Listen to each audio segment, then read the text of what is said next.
Hello.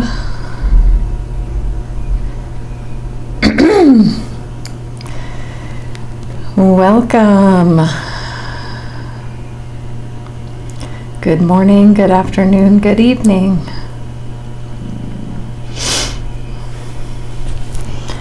I am glad to be here as always, and I'm excited about what we're going to be talking about today. The topic is the inner child that thinks love must be earned. The inner child that thinks love must be earned. Welcome, Moya. Good evening. Yeah, so we're going to give a few minutes just for everybody to settle in and come together in this beautiful sacred space. Welcome, Wendy. Are you still in Wyoming? That's where you were, am I correct? Or did you go back to California?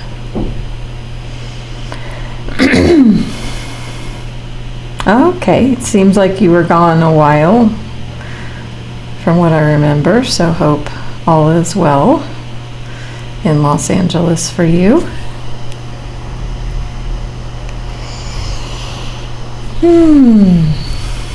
So, oh, I see. That's nice. I'm excited. I will be traveling soon. Not to snow, but to different places. You will all be joining me in my live streams. I still will be going live. I have already published the live streams. So they'll just be different backgrounds than what you're used to seeing. So I'm looking forward to that. So, excuse me. If you are new to me, I'm Natalie, spiritual life coach and Reiki master teacher. Please give me a follow here on Insight Timer.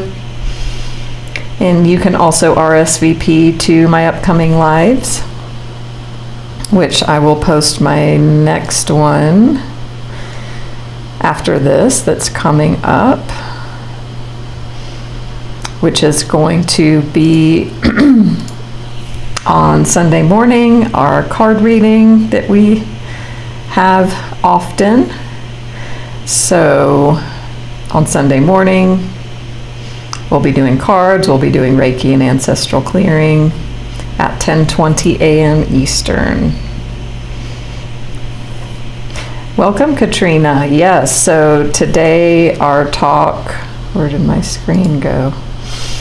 Is about the inner child that thinks love must be earned. So we're going to look at the dynamics of that and see how does this show up today, where it comes from, and then what happens now where you're living out your inner child wounding, and ways to notice that, and then things to do to choose differently. You can also join my group, Natalie's Healing Circle, which is here in Insight Timer app, and it's a place for us to stay connected in between our live streams. I do have an inner child meditation in my meditations here. However, I can't share it on the screen, but it's called Meet Your Inner Child. So is there anybody here who has not done any inner child work, who doesn't really even know much about it at all, or is sort of a beginner to even using the language?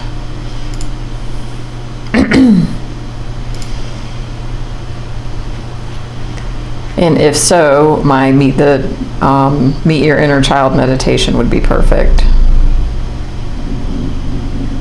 Yeah, Katrina, so if you haven't had any emotional support, likely in childhood, when those sorts of dynamics happen, the child learns not to have needs because they aren't taken care of. And that's really painful. So, yeah, there can be the dynamics of like where childhood trauma can show up now would be in not asking for help, in not getting support, in isolating and trying to do everything alone. So a child that was neglected or punished for having needs will then grow up and be overly independent. So it's great that you have gotten mentors. My mother was also a maternal, well, still is a maternal narcissist. So, you know, all of this plays into that, into all the dynamics we're going to be talking about today. So we'll go ahead and begin. And as I said, please follow me here on Insight Timer if you don't already and you feel to. You can also follow me on YouTube. This is being live streamed there as well, and all my replays are there. Also follow me on Facebook, Instagram, and check my website, and you can find out all of that here in Insight Timer in my About section of my teacher profile. So we want to look at, you know, first, do you identify with this? So I'd like for everybody here, if you feel like you want to give an emoji in the chat of your reply or an answer. And the first question is, do you feel that you work really hard in your relationships? Do you feel you carry the momentum? Do you overgive? Do you pick up the slack? So that is one question. Yeah. Hi, Anna. Anna can't relate. So, you know, sometimes people will relate to some of the things here. I mean, we all had different dynamics. So I always say, take what you like and leave the rest, and see what resonates. Hi, Betsy, Christine. So, do you get super anxious or do you panic if somebody pulls away? And that could be like, say, in an emotionally immature parent dynamic, would you get the silent treatment? And then would you panic?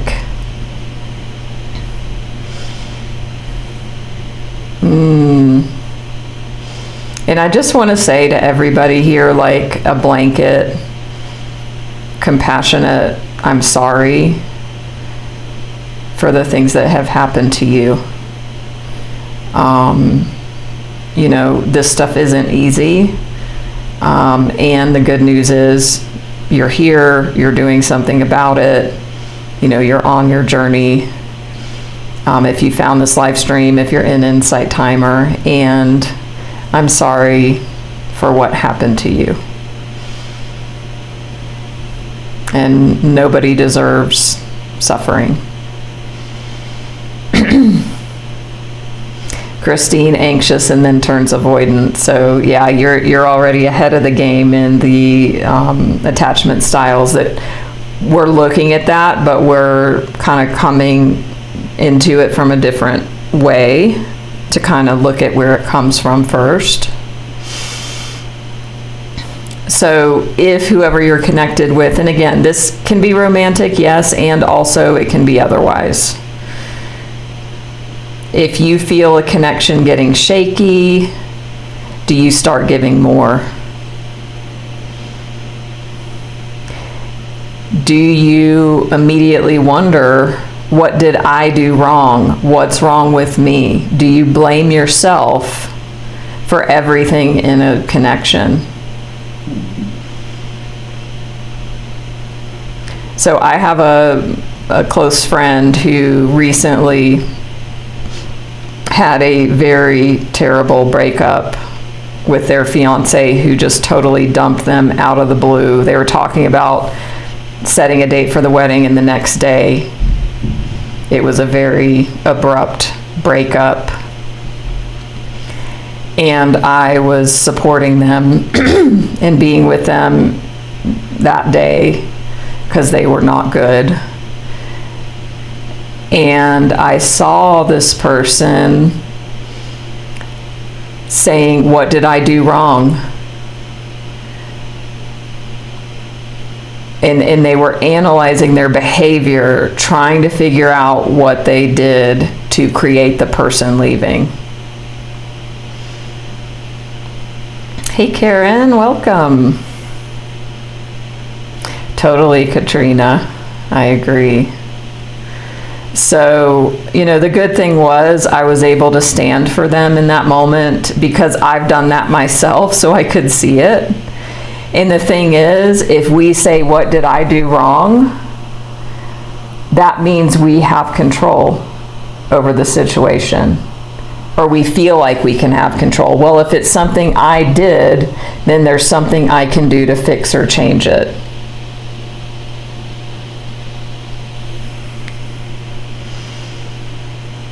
And as children, we have to do that. So we're talking about, attachment dynamics here.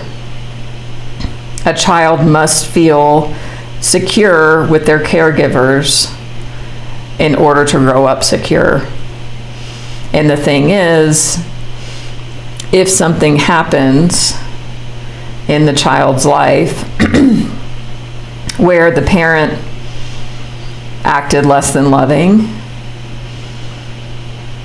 the child must blame themselves and must say, "What did I do wrong?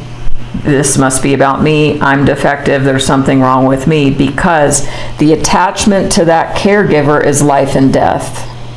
It's survival. So that attachment must stay intact.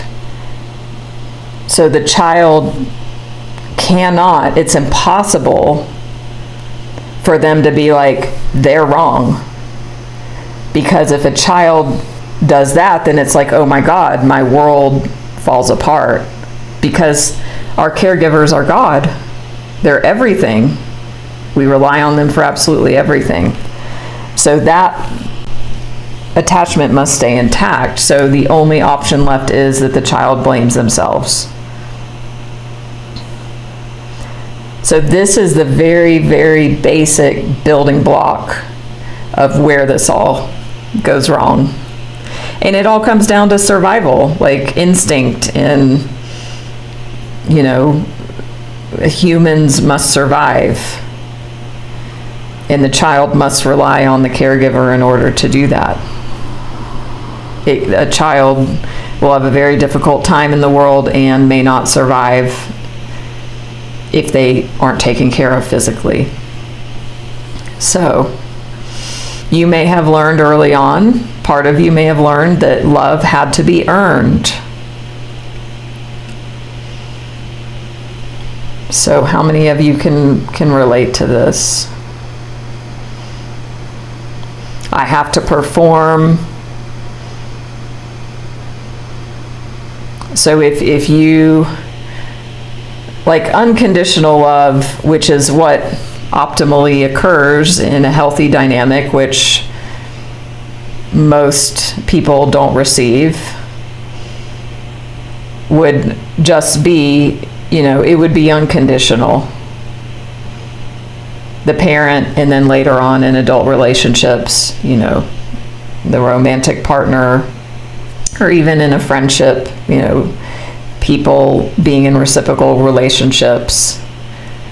Loving means caring. Loving means showing up. Loving means communication. Loving means listening. Loving means reciprocation and equality.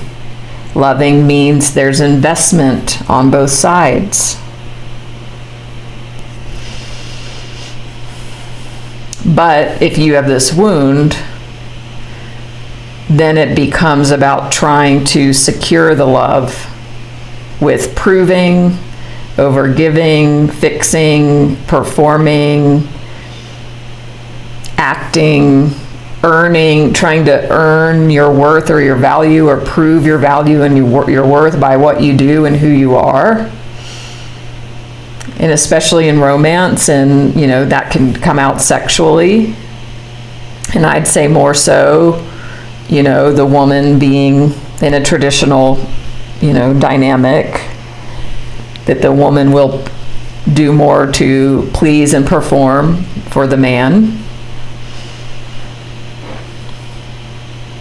to keep security and keep love. Conditional love, Wendy, Christine. Yeah, how many of you as children were like the overachiever? Did all your chores, cleaned your room, made your bed, got straight A's. I was. Karen, the words I love you. So yeah, some households grew up without those words or said very little. Katrina, good thought about the love languages.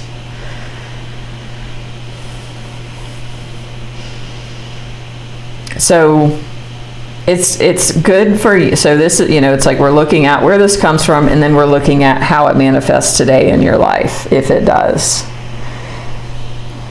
And so if you're in this performative place, it's about starting to notice that. And again, this could be with your adult parents, your adult children, siblings, friends, lovers, spouses.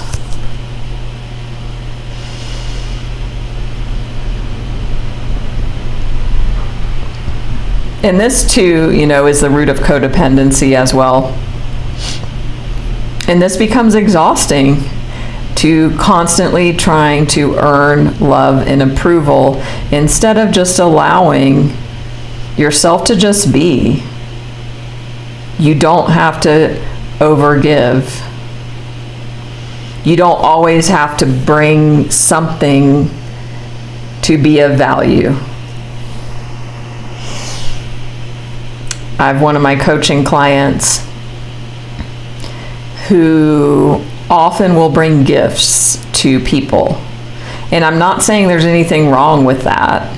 It's wonderful. It's a nice thought. And we looked at that, and we looked at what was driving underneath it. And yes, some of it was about just pure giving, and some of it was about feeling like trying to earn approval. And so we didn't say like no more gifts. It's just like check in with yourself. What's the motivation underneath?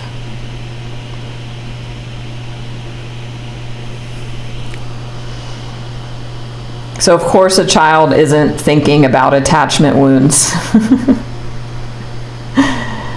The child notices, I get approval, I get acceptance, I get rewarded, I get love, I get affection when I'm good,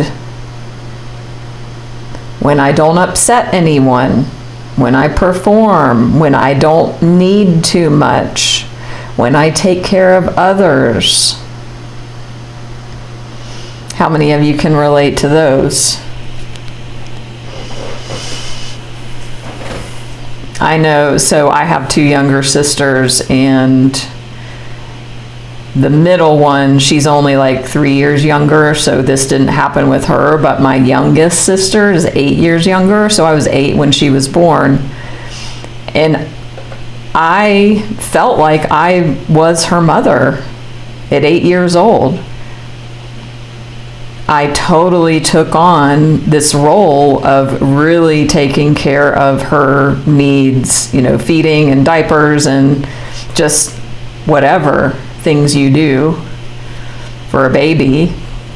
And of course I loved it, and I loved her, and looking back I'm like, wow, I really put my identity into that, and my parents really relied on me. I mean, I felt like I had a ton of responsibility. So that I earned love and approval by that.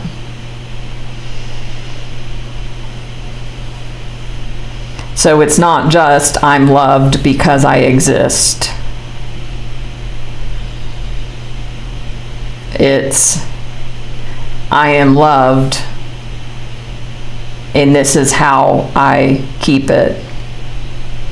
This is how I secure it with my performance.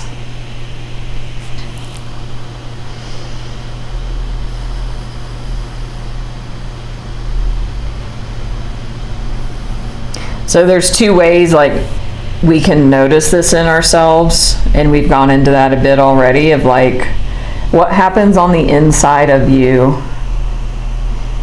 when what if you disappoint someone? How does that feel? Can any of you think about a time you recently disappointed somebody?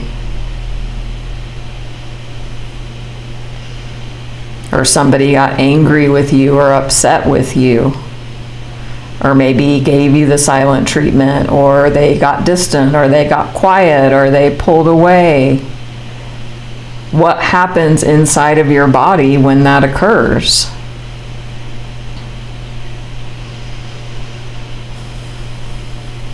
I imagine for many of you there's fear or anxiety. I know I have that at times. And then that's when the codependency kicks in, because then your mind starts orbiting around that person, and you can't stop thinking about them and what's they're thinking and what's happening and what needs to be, what did I do and what do I need to do to fix it?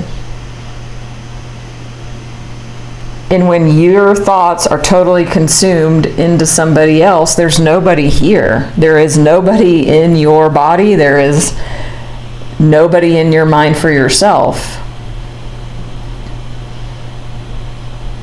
You are totally orbiting around the other person.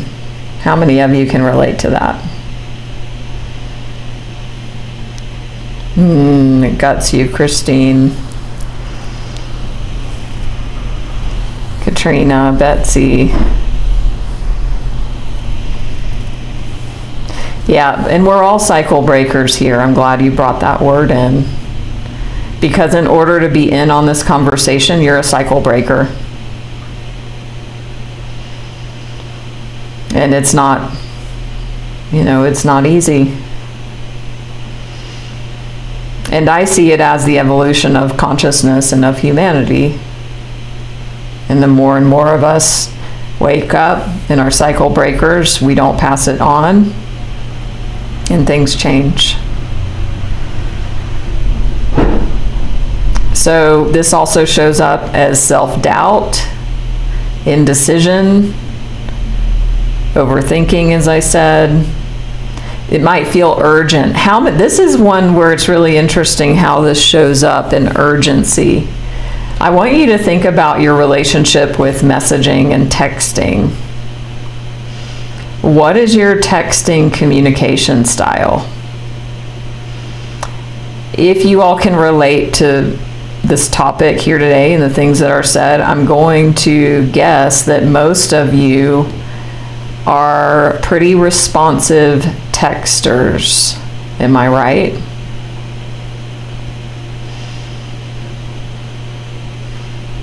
How long do you wait before you typically reply to messages or even emails?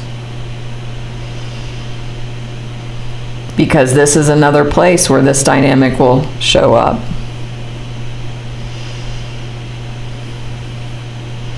If you reply very quickly,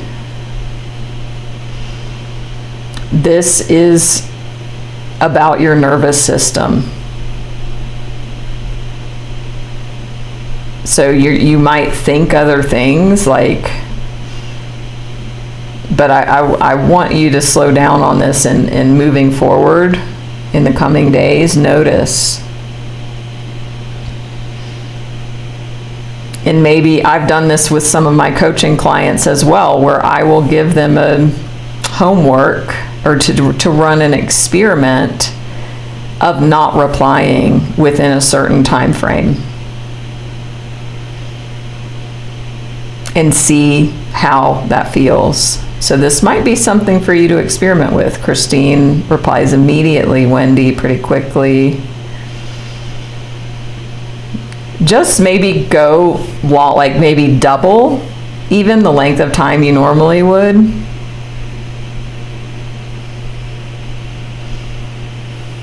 Hi, April. Yeah, and that's a great way to look at, or another way to see where this shows up too, because with busyness, it's like distraction. I'm busy, I'm consumed with something else, so that is taking up attention that delays the waiting. But if there's nothing else going on, immediate reply. The fast replying is about the nervous system a lot of the time. So I invite you all just to experiment with that and see how it feels to wait.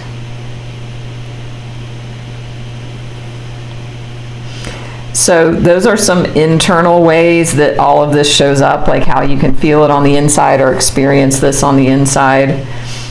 And then in behaviors, it shows up as overgiving. How many of you feel like you give in your life way more than you receive?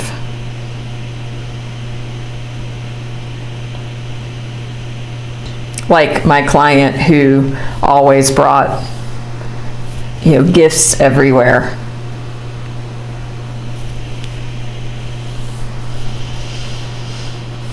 How many of you over-explain? So this one comes up in daily communication. The easiest example to think of is around plans. If you have to cancel a plan. And again, this is something, if you haven't thought of this before, can be really interesting for you to notice. If you have to change a plan, are you over-explaining when you reschedule? Oh, I'm so sorry, I have to change our appointment. The doctor called and he had an emergency and his dog was sick, and then so they had to change the whole schedule around, and so that's why I have to change our lunch, and I'm so sorry for that, and I hope it's not inconvenient for you, and I'm really wanting to do this.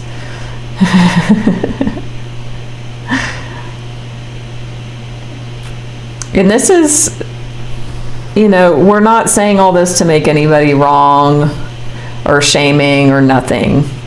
What we want to see is, because these are ways things show up that are something underneath is driving it. And so we want to look at and heal the inner child, the attachment piece, so that you can show up more sovereign, more empowered, more at peace, more centered. April over-explains. Wendy doesn't like to have silence. Wonderful. Yeah, so Christine, I also learned that in my work as a coach, and I coach people with this as well, where it's like, at times I have to change, my schedule for clients or whatever, or even friends, and it's like, hey, I need to reschedule. Are you available this date? Or I might say, hey, sorry, but, I need to reschedule. How many of you apologize for everything, even if it's not even yours? How many of you, if somebody bumps into you, you apologize? That's an interesting one. And I will say, I bet women are way more doing this way more than a man. So, just to bring that piece in. But yeah, think about apologizing. Are you saying you're sorry all the time?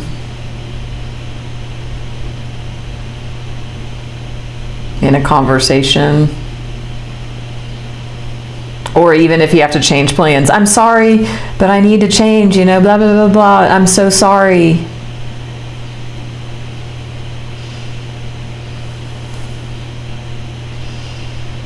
And how many of you in relationship, if these dynamics are present with you, do you feel like you're just trying harder and harder, especially in romance?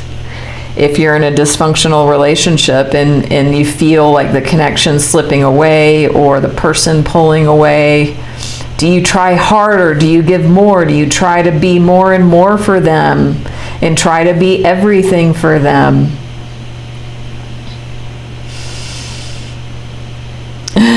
April.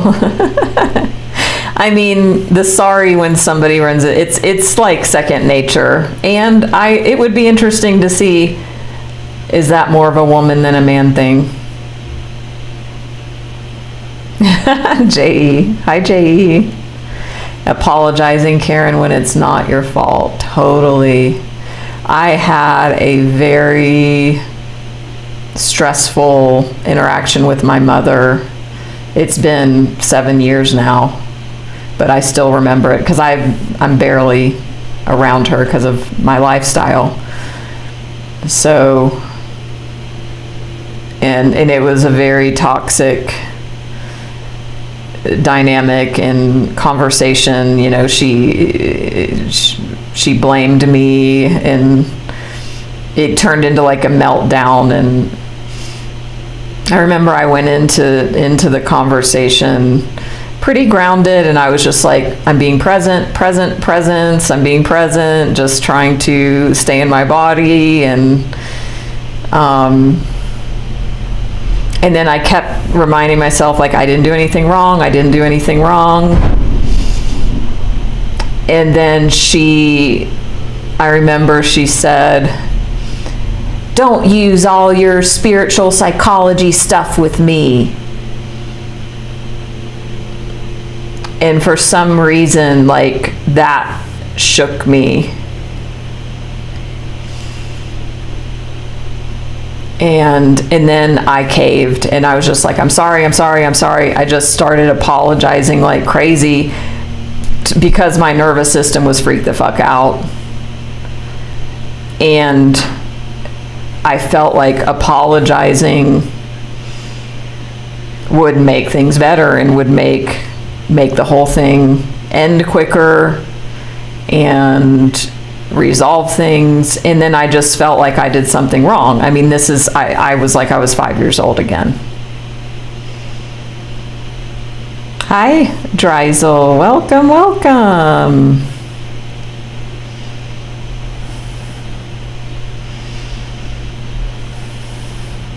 So, people pleasing. How many of you people please?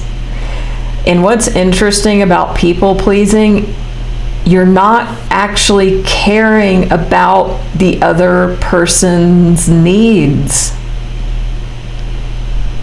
People pleasing is about you.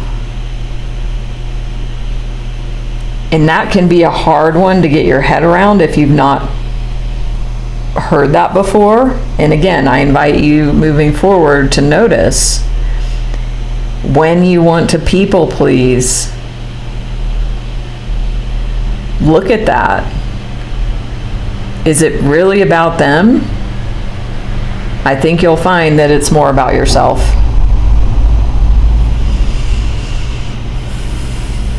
And again, what we mentioned, suppressing your needs, having no needs.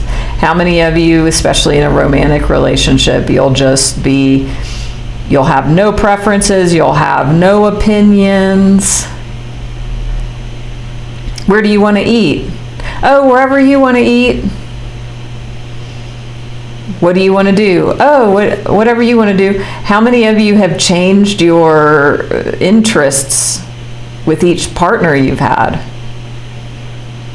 Even your music style, or like the music you like, or the things you like to do. Like all of a sudden you start dating somebody that's a football fan, and you never liked football, but now you're going to the games every weekend, and now I'm from South Carolina, so the first thing that comes to mind, which people aren't really going to know this, but Clemson and Gamecocks football, college football. Of course, everybody likes one or the other. It's like, oh, maybe you were with somebody that liked Clemson, and then you start dating somebody else, they like the Gamecocks, and you just go with whatever, being a chameleon. Somebody just said that. Wendy, yep. Marie, people please to get attention. Yeah, because then we get affirmation, and we get accolades, and we get acceptance, and we get validation. So in the 12-step program, Sex and Love Addicts Anonymous, SLAA, what it talks about in there is LAVA, and it's an acronym. LAVA stands for love, affection, validation, and attention. And if you identify as a sex and love addict, you can become addicted to LAVA, to getting love, attention, validation, and affection. And it doesn't have to just be in that context, but that's where I've heard that term. Yeah, Christine, so the people pleasing, being dishonest. Yeah, because it's manipulative. People pleasing is manipulation. And if you're the one people pleasing, you're the one doing it.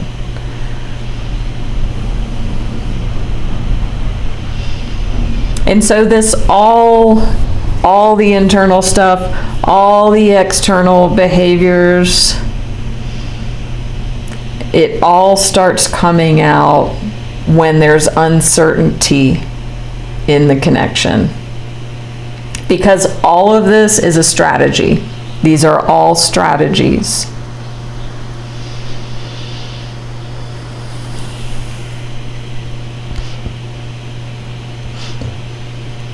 So there's like a cycle that this goes through. The thing that starts the cycle is the person pulling away. And again, this mainly, you can see this in a love connection or even in a long-term marriage. I mean, you can see it in a parent. You can see it in a child. Some parent-child dynamics, sometimes the child is like, the adult child is like super controlling and super manipulative of their parent. And so the adult child will punish the parent by pulling away to manipulate them into doing what they need, because they need something from them. So this can apply in all different ways. And the pulling away is actual distance, or being cold, or a shift in their tone, maybe in a text. They were using emojis, and then now there's no emojis, and there's just a period at the end of the sentence.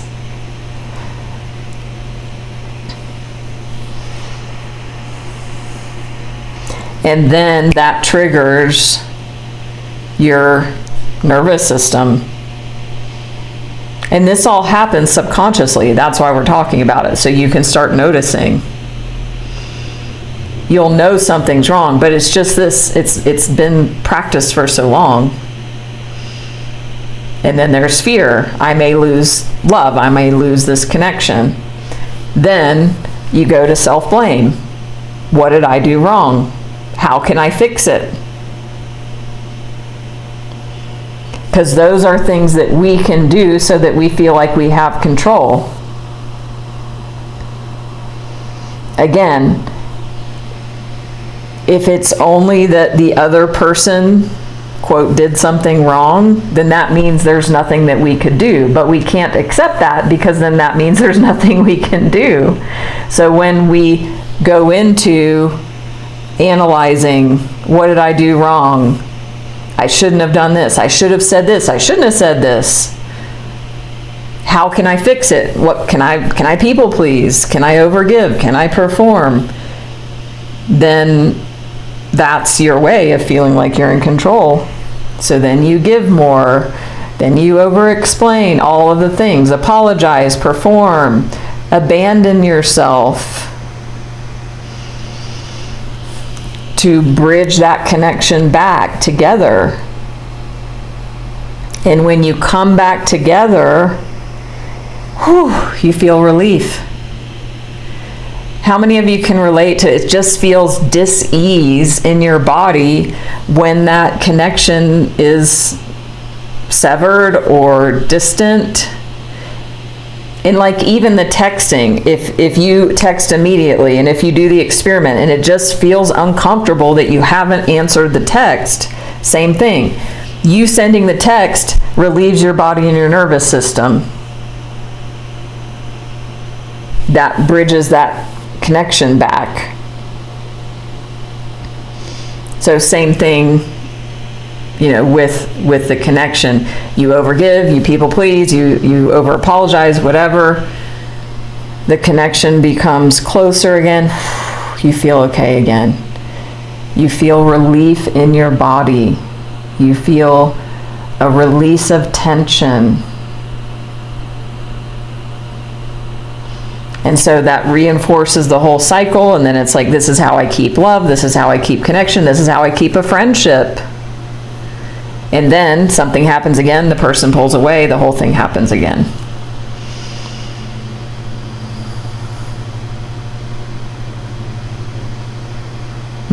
April, totally. It never ends. Dreisel, stumbling through boundaries. I mean, we all have to start somewhere. And the first step is awareness, which is why we're talking about all this. Yeah, Katrina, and sometimes parents, how many of you have had parents that never said I loved you or never apologized? If you have a parent that never apologized, then that means they never thought they did anything wrong. So that means all of this gets put on you. Marie. So the thing is like this can all get really muddied, and it can feel like love. Like, I'm a giving person, I'm caring, I'm in tune with people, I notice, I care about their needs. That can be true, and if all of this is what's underneath, it's actually fear, it's actually nervous system, insecurity. It's actually this attachment style, anxious attachment, that's driving it. It is very painful. Love equals safety. And that means if you do feel someone pulling away, that you will feel safe enough to be like, hey, I'm noticing distance. And that's totally cool. And for me, I'm just noticing that I feel, confused, or I feel sad, or I feel disappointed. So being able to speak freely, because if you hold back communication out of fear of losing a connection, then it needs to be lost. What I mean is, if whatever you're holding back on saying would end things or would sever it, then that's a huge red flag. Like, the truth needs to be said in a loving way.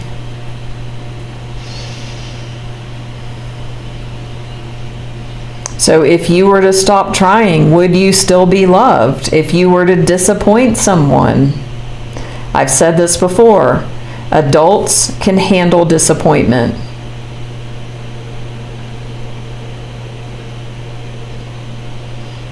If an adult can't handle disappointment, they're an emotionally immature adult. Children can't handle disappointment. We know that. You don't give them their cookie or whatever, they have a meltdown. That's normal. Adults can handle disappointment. And if they can't, you don't need to handle it for them, and you don't need to try and fix it.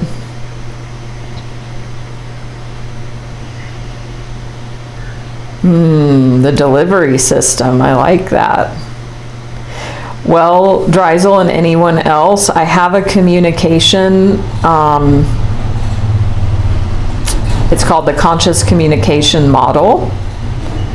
And this is a very wonderful way to communicate. So if you want to call it a delivery system. So if you or anybody else wants that, send me a message. It's like 1 or 2 pages. I'll get it to you. Hey, Britt. Thanks for joining, April. Wonderful to have you. So if you stop performing, would you still be chosen?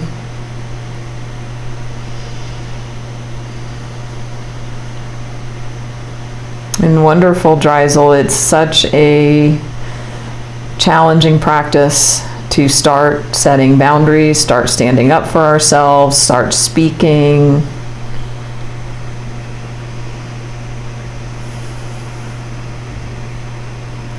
So everybody can start noticing, like, where are you overgiving? Where are you trying too hard?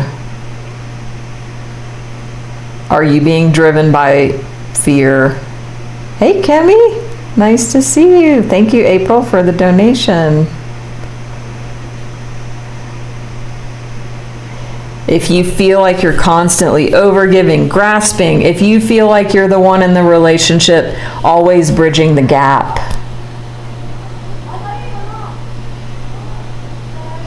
and what would happen if you didn't bridge the gap? If you're afraid the connection or the relationship would end if you don't bridge the gap, again, then that's something that you might need to look at, that might need to end. If you're the one always doing the repair.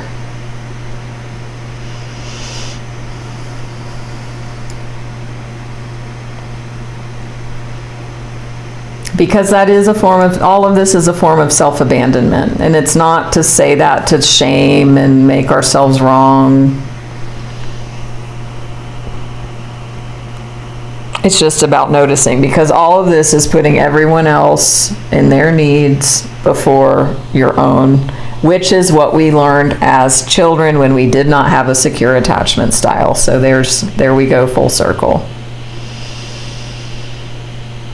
So can the connection, the relationship, whatever, exist without you abandoning yourself in all of these ways?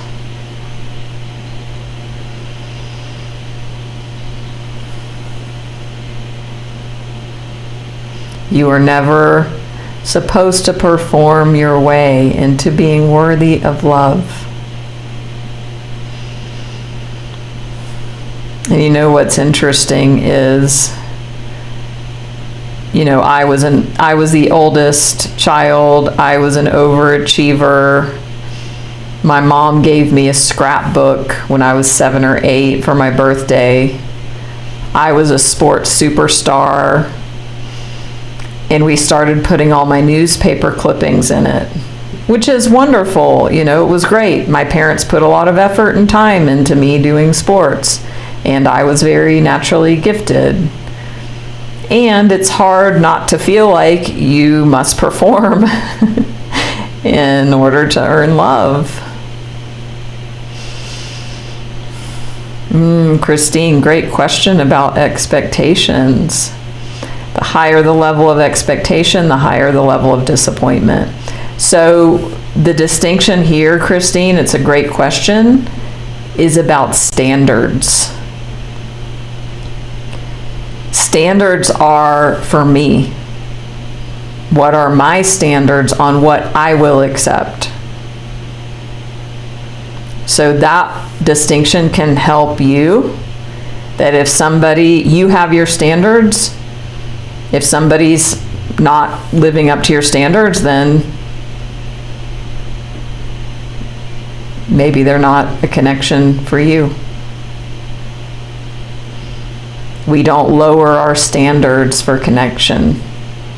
So if you're wishing somebody would go out of their way sometimes, I wonder if that's you always being the one to bridge the gap. It's 50-50, right? A relationship is give and take. You know, I have friendships here, and it's like, oh, I asked my friend to do this, and we do it.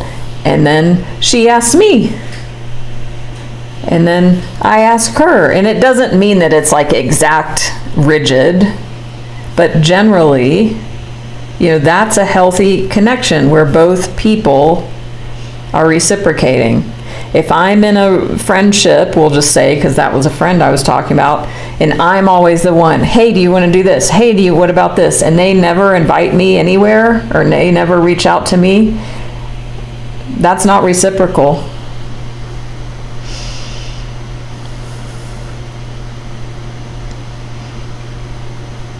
Kimmy, ooh, this is really juicy. I'm glad you shared this. You feeling like when you put your needs first that you're being greedy, stingy, or selfish. Really powerful. Yeah, and this stuff can be hard to catch in real time. A lot of times you're going to catch it on the back end after, and you'll reflect, and then you can use that moving forward. I mean, that's how change is. You know that you're integrating when you're waking up in the moment that it's happening.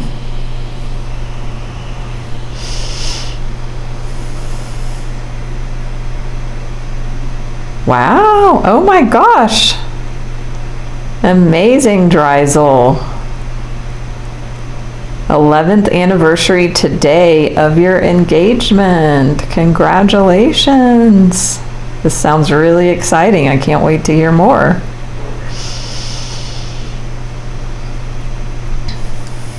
So, as many of you know, I have an Etsy store filled with digital workbooks that are around all of these topics. More related to romance, but all of these dynamics that create toxic relationship dynamics, and also love loss and heartbreak. So I would love it if you could check out my shop if this resonates with you, especially in the ways of romance. It's called Heartbreak Recovery Co. Everything's very reasonably priced at this time. So that would really support me, and it will help you. So it's a win-win. And also, even a bigger win-win, if you've never had a conversation with me, a one-on-one conversation, I am happy and willing to offer that as a gift to the community for those of you who haven't ever received that from me before. I offer my powerful visioning process. And if this is the thing that's like, oh my God, I can relate to everything, and I see so much now, and I see where I'm doing this, and oh, where do I go from here? This would be the perfect time, because we'll look at your specifics around how this shows up for you and where you feel stuck. And then, wow, where do you go from here? So you can send me a message, you can just say visioning, keep it simple, and it's a gift to the community here. So, I I also have, if there's anybody that is struggling like with letting go of a romantic relationship, my second most popular meditation on Insight Timer is my relationship cord cutting meditation. So if you feel stuck on somebody, that can be really great for you to listen to as well. Oh, this is wonderful, Kimmy. You're so welcome. I would love to connect and get an update. You are so welcome, Dreisel. It is such a gift to be here with you all, to be an Insight Timer, and just to be on this journey together. And, you know, to me, these topics are so deep and so profound. They affect everything. So there's so much potential for healing and possibility here. So I really invite you to get support around this. If it's with me, if it's with somebody else, I also offer, of course, life coaching. And I do that with different areas of life. And it's mainly around these sorts of topics. How can you show up differently in your life in order to be more empowered? So it's like working on the inside stuff, the self-forgiveness, the releasing shame, the internal boundaries, and then all of the outside stuff. Because when you work on the internal and the external, that creates massive external changes in your life. Awesome, Kimmy. And of course, I offer tarot readings, one-on-one, and Reiki and ancestral clearing. So you can join me on Sunday morning. And we will be doing our spirit messages. Awesome, Kimmy. Congratulations. Having a job for 6 months and clean for 18. I'm also clean and sober, so I know there's some of you here that are as well. So you're in good company. So we'll close with one card here from Sacred Rebels, just because.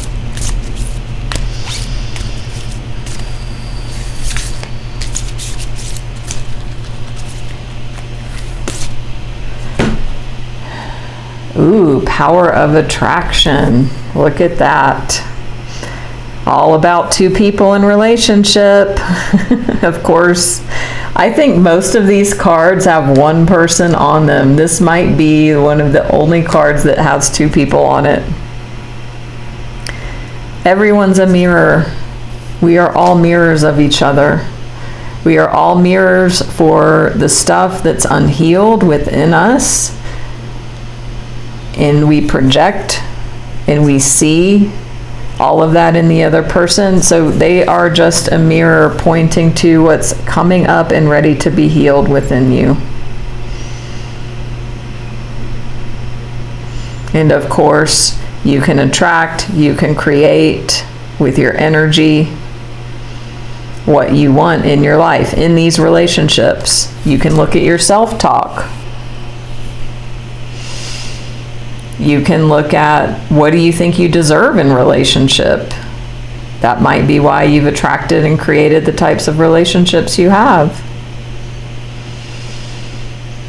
Wonderful, Dreisel. Thank you, Kimmy, for the donation.